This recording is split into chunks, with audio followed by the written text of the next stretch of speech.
I'll show you how to diagnose a clock movement that's not working. You can see this movement works without the pendulum on, but as soon as you put the pendulum, it'll stop in about a minute. To start the diagnostic process, I'll remove the hands. First thing I'm going to be looking for is movement on any of the bearings. Just look for anything that moves irregularly. Just push in all different directions. Oh, there you go. There it is. You can see there is some movement. When I push on the center wheel, you can see there is a lot of movement, or at least I can feel it. When I go up, there's no movement. When I go side to side, there's no movement, but when I go down, you can see there is absolute movement. Pull off the hour hand gear. This might make it a little easier to see. You can clearly see that in the downward direction, the brass is worn away on this plate. In order to safely work on this, we're going to need to take the power off the clock and unwind it. To do this, you can see this is a click spring, and it pushes into the gear so it can only go in one direction. To bring the spring down under control, we'll apply the key, and then we're going to lift up on this click and slowly bring it down. So advance the clock a little bit forward, and then you can feel the tension. There's a lot of spring tension. You got to take it under control, so just maybe a few turns at a time. This has definitely got a lot of tension on it. We'll just take our time with it. Now I can start to feel that it's not as much tension, and now you can see there's no more tension on this. With the power off the clock, we can start to dismantle it. I'll slowly and evenly start to lift up on this gear. Just kind of evenly move all the way around.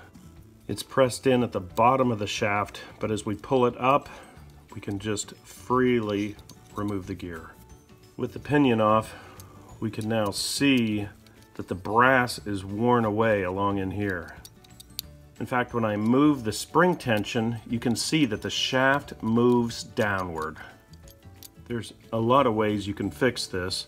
One is to pull everything apart and put a new brass bushing that'll fit that perfectly. I know some folks, they'll take silver solder, they'll put it into that hole, and while it's still liquid, you move the shaft back and forth. That way it doesn't stick. Because we have the spring pulled down, we can go ahead and start to dismantle all these pieces so we can get to the plates. I'll remove this retention clip on the main barrel. Remove the sprocket, remove the top plate. We've got the center wheel here, the second wheel here, third wheel here, fourth wheel, and then the escapement. Before you take these apart, it's always a good idea just to get a picture of it so you can go back to it as reference. Remove all the parts and lay them out. Pull off the barrel with the mainspring. We'll put the center wheel back in and just take a look and see what the damage is. Another way that people fix this is they'll take a steel rod and they'll smash this down and close the hole in, then reform it. I'm not particularly fond of that because basically the brass is thinned up, so it's going to wear out even faster. If you look at this hole, you can see it's egg-shaped in this downward position. Today I'm going to be trying a new modern method of fixing this that is not absolutely time-tested, but I'm going to fill this with JB WELD. To make the repair, we're going to have to make sure this is really clean. We'll use rubbing alcohol. To contain the JB WELD, we'll use wax paper. Put a hole in the wax paper with a punch the same size as the shaft. The hole punched into the wax paper, run the shaft through it. Place the plate on that we're trying to fix. We'll make sure that we can support everything nice, straight, and level. Add a little bit of oil to the shaft to make sure it doesn't stick to the JB WELD. It doesn't take a lot of oil, and then in about 12 hours you'll just kind of spin it manual to make sure it doesn't stick. Mix the JB WELD. Apply the JB WELD into the worn area. With the shaft, spin it in. Make sure the shaft is perfectly positioned where it needs to be. Make sure it's straight up and down in all directions. Let it set for about 16 hours. Carve away the JB Weld at the top. It's better to back the gear out a little bit when the glue's a little soft.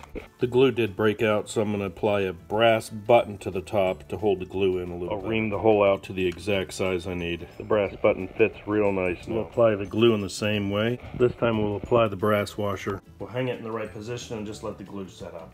The JB Weld has been setting for about 10 hours, so I'm going to slightly spin this so it'll move. I don't want it setting overnight.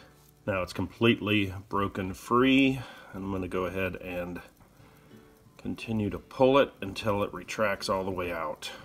Now this time the glue has set nice and strong. I'll clean it up a bit and then let it set overnight before I work with it.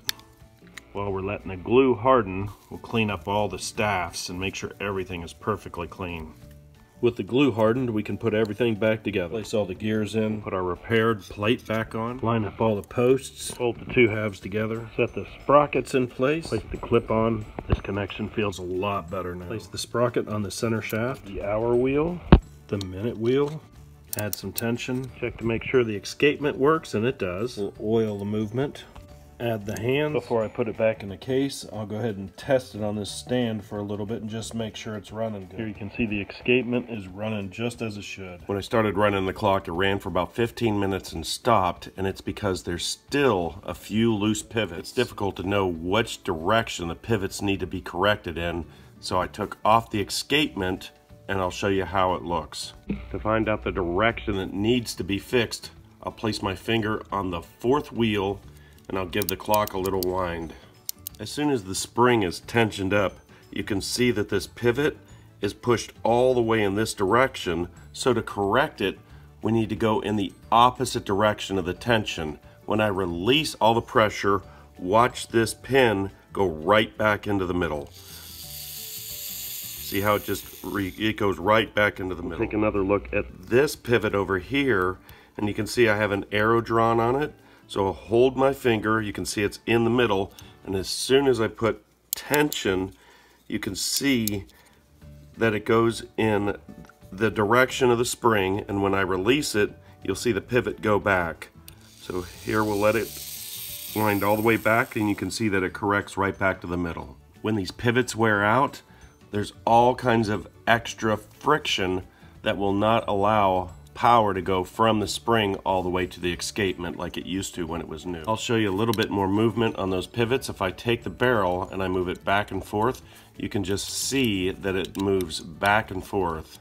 So when you wiggle it, you can see the movement on the pivots. Although the JB Weld fix did make huge improvements, it did not fix the entire movement. Where to go from here? I would love to try this silver solder method where you would take a hook, put it onto the pivot and pull it in the direction that it needs to be fixed.